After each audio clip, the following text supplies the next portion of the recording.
ഇപ്പം ചില ആൾക്കാർ ഇപ്പം ഡയബറ്റിക് ആയിട്ടുള്ള ആൾക്കാർക്ക് 300-ഉം 400-ഉം ഒക്കെ ഷുഗർ ലെവലായിരുന്നവർക്ക് അവർ ഇൻസുലിൻ എടുത്ത് അവരൊരു 100 ആകുമ്പോഴത്തേക്കും തന്നെ അവർക്ക് വിറയ്ക്കാൻ തുടങ്ങും. കിടക്കുന്നതിന് മുമ്പ് ഒരു പ്രാവശ്യം എടുത്തു കഴിഞ്ഞാൽ 3-4 മണിക്കൂർ കഴിഞ്ഞിട്ടാണ് അതിൻ്റെ ആക്ഷൻ സ്റ്റാർട്ട് ചെയ്യുന്നത് തന്നെ. അപ്പം നമ്മുടെ ബേസൽ ഇൻസുലിൻ ലെവൽ കീപ്പ് ചെയ്തുകൊണ്ട് തന്നെ ഷുഗർ ഒരു പരിധിയിൽ കൂടുതലായി പോകാതെ നമുക്ക് അത് കീപ്പ് ചെയ്യാനായിട്ട് പറ്റും.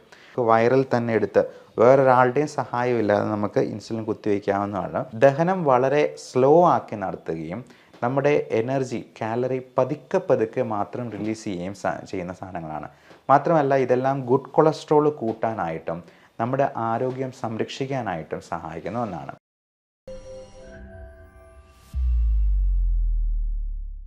ഒരുപാട് ആളുകൾക്ക് പ്രശ്നമുണ്ടാക്കുന്നൊരു സംഗതിയാണ് ഹൈപ്പോഗ്ലൈസീമിയ. ഷുഗർ കൂടിയിരിക്കുന്നതോടൊപ്പം തന്നെ അതിനേക്കാൾ അപകടകരമാണ് ഹൈപ്പോഗ്ലൈസീമിയ എന്ന് പറയുന്ന ഷുഗർ കുറഞ്ഞു പോകുന്ന അവസ്ഥ.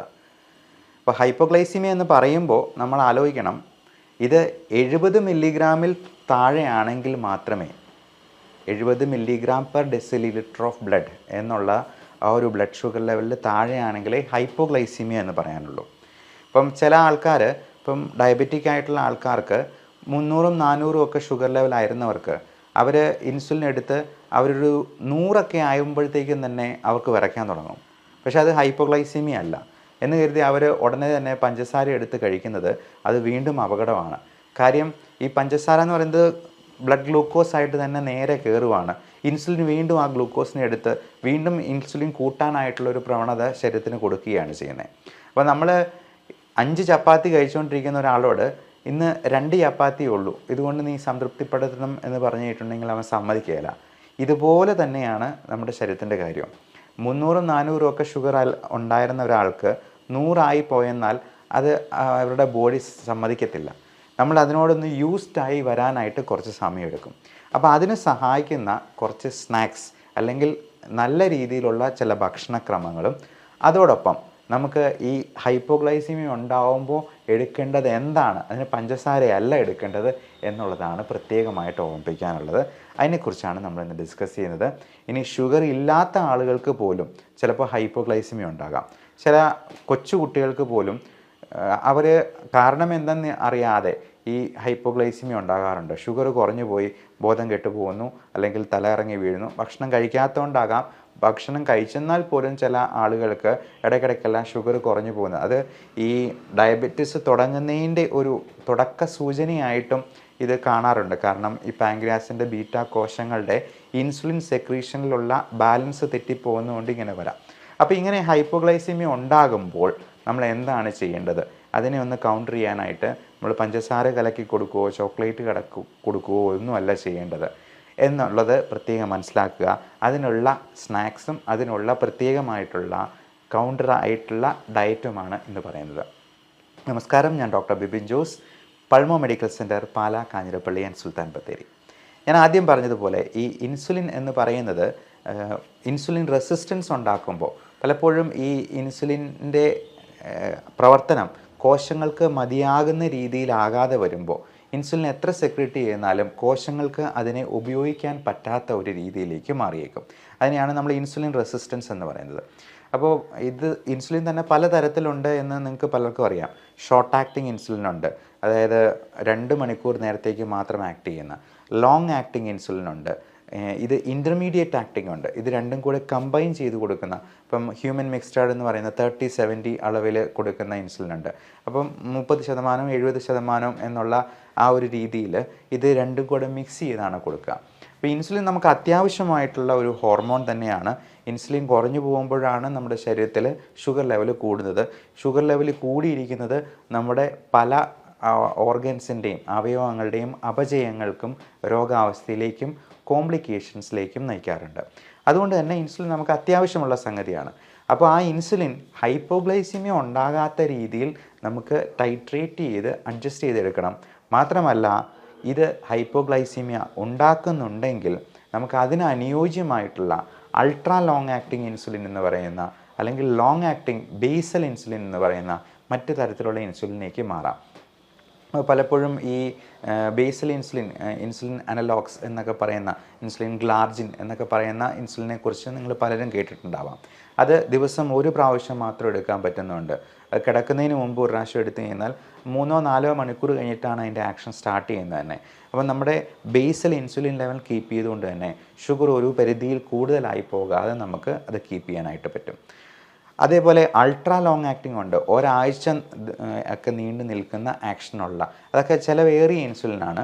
അപ്പം ഒറ്റ ആഴ്ച ഒരു പ്രാവശ്യം മാത്രം ഇൻസുലിൻ കുത്തിയാൽ മതി എന്നുള്ള ഒരു സൗകര്യം കൂടിയുണ്ട്. ഈ ഇൻസുലിൻ കുത്തുന്നതിനെക്കുറിച്ച് ഓർത്ത് പേടിക്കുകയൊന്നും വേണ്ട. അത് അതിൻ്റെ സിറിഞ്ചിൽ അത് ഫിലമെൻ്റ് എന്നാണ് പറയുന്നത്, നീഡിൽ പോലും അല്ല. നമുക്ക് വയറിൽ തന്നെ എടുത്ത് വേറൊരാളുടെയും സഹായമില്ലാതെ നമുക്ക് ഇൻസുലിൻ കുത്തിവയ്ക്കാവുന്നതാണ്. ഓരോ വിരൽ വ്യത്യാസത്തിൽ നമുക്ക് മാറി മാറി ആ സൈറ്റ് റൊട്ടേറ്റ് ചെയ്ത് നമുക്ക് പല ഭാഗങ്ങളായിട്ട് ഒരു തവണ ഇഞ്ചെക്റ്റ് ചെയ്തിട്ട് 2 ആഴ്ചയെങ്കിലും കഴിഞ്ഞിട്ടേ ആ സൈറ്റിൽ തന്നെ ഇഞ്ചെക്റ്റ് ചെയ്യേണ്ടതായിട്ട് വരുന്നുള്ളൂ. അപ്പോൾ ഇങ്ങനെയുള്ള കാര്യങ്ങൾ ഇൻസുലിൻ എടുക്കുന്നവർ പ്രത്യേകം ശ്രദ്ധിക്കുക. എൻ്റെ പേരൻസ് 2 പേരും ഇൻസുലിൻ എടുക്കുന്നവരാണ്. ഭാവിയിൽ ഞാനും ഒരു പക്ഷേ ഇൻസുലിൻ എടുക്കേണ്ടതായിട്ട് വന്നേക്കാം. ആ അസുഖാവസ്ഥയിൽ നമുക്കത് ചെയ്തേ പറ്റുള്ളൂ. പക്ഷേ അതിനു മുൻപ് നമുക്ക് നമ്മുടെ ആഹാര ക്രമീകരണത്തിലൂടെ, എക്സസൈസിലൂടെ ഒരു പരിധി വരെ ഡയബറ്റീസിനെ നമുക്ക് പോസ്റ്റ്പോൺ ചെയ്ത് അല്ലെങ്കിൽ ഡിലേ ചെയ്ത് നിർത്താനായിട്ട് കഴിയും എന്നുള്ളതാണ് പ്രത്യേകം മനസ്സിലാക്കേണ്ടത്. ഇനി ഹൈപ്പോഗ്ലൈസിമിയ ഉണ്ടായെന്നാൽ ഏതെങ്കിലും വിധത്തിൽ നമുക്ക് ഭക്ഷണം കറക്റ്റ് സമയത്ത് കഴിക്കാതെ വരുന്നത് കൊണ്ടോ അല്ലെങ്കിൽ ചിലപ്പോൾ ചില ഇൻഫെക്ഷൻസോ പനിയോ ഒക്കെ വരുമ്പോഴേക്കും നമുക്ക് എന്തെങ്കിലും സ്ട്രെസ്സ് വരുമ്പോൾ, ട്രോമ ഉണ്ടാകുമ്പോൾ ഒക്കെ ഈ പറയുന്ന ഈ സന്തുലിതാവസ്ഥ ഒന്ന് മാറിപ്പോവും. നമ്മൾ കഴിക്കുന്ന ഭക്ഷണത്തിനേക്കാൾ കൂടുതൽ ഇൻസുലിൻ സെക്രീറ്റഡ് ആവുകയോ അല്ലെങ്കിൽ കൂടുതൽ ഇൻസുലിൻ നമ്മൾ ഭക്ഷണം കഴിക്കാതെ ഇൻസുലിൻ എടുക്കുകയോ ഒക്കെ ചെയ്യുമ്പോഴേക്കും ഹൈപ്പോഗ്ലൈസിമിയ ഉണ്ടായി അത് ചിലപ്പോൾ പെട്ടെന്ന് ബോധക്കേട് വരെ ഉണ്ടാകുന്ന, മരിച്ചു പോകുന്ന അവസ്ഥ വരെ വന്നേക്കാം.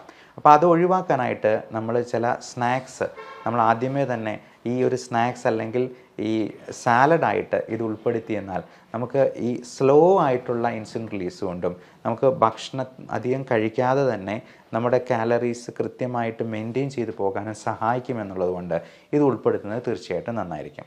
ഇനി ഇതെല്ലാം കഴിഞ്ഞിട്ടും ഹൈപ്പോഗ്ലൈസിമിയ ഉണ്ടാകുന്നുണ്ടെങ്കിൽ നമ്മൾ പഞ്ചസാരയല്ല കലക്കി കൊടുക്കേണ്ടത്.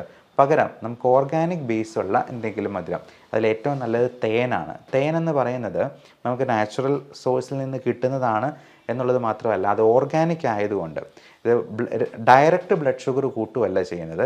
അത് പതുക്കെ പതുക്കെ ഈ ഹൈപ്പോഗ്ലൈസീമിയയെ കറക്റ്റ് ചെയ്യുകയും എന്നാൽ ഇൻസുലിനെ കൂടുതലായിട്ട് ഈ ഇൻസുലിൻ ഷുഗറിനെ വേഗം എടുത്തുകൊണ്ട് പോകാതെ നമുക്ക് പതുക്കെ പതുക്കെ അതിനെ കറക്റ്റ് ചെയ്ത് നിർത്താനായിട്ടും സാധിക്കും എന്നുള്ളതാണ്. മാത്രമല്ല ഈ തേന ലിക്വിഡ് ആയതുകൊണ്ട് പെട്ടെന്ന് അബ്സോർബ് ചെയ്ത് ആ ഷുഗർ ലെവൽ കറക്റ്റ് ചെയ്യുകയും ചെയ്യും എന്നുള്ളതാണ്. അതുമാത്രമല്ല നമുക്ക് ഇതിനോടൊപ്പം കഴിക്കാവുന്ന ഒരു സ്നാക്സും കൂടി നമുക്ക് പരിചയപ്പെടാം. നമുക്ക് മീൽസിൻ്റെ ഇടവേളകളിൽ കഴിക്കാം. ഇനി അതല്ല മീൽസിന് മുൻപായിട്ടോ അല്ലെങ്കിൽ നമുക്ക് 4 മണി കാപ്പിയുടെ കൂടെയോ ഒക്കെ. ഇപ്പോൾ കാപ്പി കുടിക്കുമ്പോൾ നമ്മൾ പഞ്ചസാര ഉപയോഗിക്കാതെ കഴിക്കുന്നതാണ് ഏറ്റവും നല്ലത്. ഈ പഞ്ചസാര മധുരം നിർബന്ധമാണെന്നുണ്ടെങ്കിൽ സ്റ്റീവിയ പോലുള്ള നാച്ചുറൽ ആയിട്ടുള്ള ലീവ്സ് 2 ഇലയിട്ട് വെള്ളം തിളപ്പിച്ചെന്നാൽ തന്നെ നമുക്ക് മധുരം കിട്ടുന്ന രീതിയിലുള്ള കാര്യങ്ങളെക്കുറിച്ചും ഞാൻ നേരത്തെയുള്ള വീഡിയോയിൽ പറഞ്ഞിട്ടുണ്ട്. അപ്പോൾ നമ്മൾ ചെയ്യേണ്ട ഈ സ്നാക്സിൽ നമുക്ക് നിർബന്ധമായിട്ടും ഉൾപ്പെടുത്തേണ്ട 1-2 കാര്യങ്ങൾ. ഒന്ന് ബദാമാണ്. ബദാം നമ്മൾ ഒത്തിരിയല്ല, ഒരു 5-6 ബദാം മാത്രമേ ഒരു ദിവസം കഴിക്കേണ്ടതുള്ളൂ. അതുപോലെ വാൽനട്ട്, കാഷ്യൂനട്ട് ആണെങ്കിൽ 2-3 എണ്ണം. അപ്പം അത് ഒത്തിരി കഴിക്കുന്നത് കൊളസ്ട്രോൾ കൂട്ടാനായിട്ട് കാരണമാകും എന്നുള്ളത് കൊണ്ട് ഈ ബദാമും കാഷ്യൂം ഒക്കെ കുറച്ച് മാത്രമായിട്ട് ഒരു 5-ൽ കൂടുതൽ കഴിക്കാതിരിക്കാനായിട്ടും ശ്രദ്ധിക്കണം. അതുപോലെ ചിയ സീഡ്സ് എന്ന് പറയുന്നത്, അല്ലെങ്കിൽ സൺഫ്ലവർ സീഡ്സ് ഉണ്ട്, പംകിൻ സീഡ്സ് ഉണ്ട്. ഇതൊക്കെ നമുക്ക് ഇപ്പോൾ ബോട്ടിലുകളിലാക്കി വിപണികളിൽ തന്നെ ലഭ്യമാണ് എന്നുള്ളതാണ്.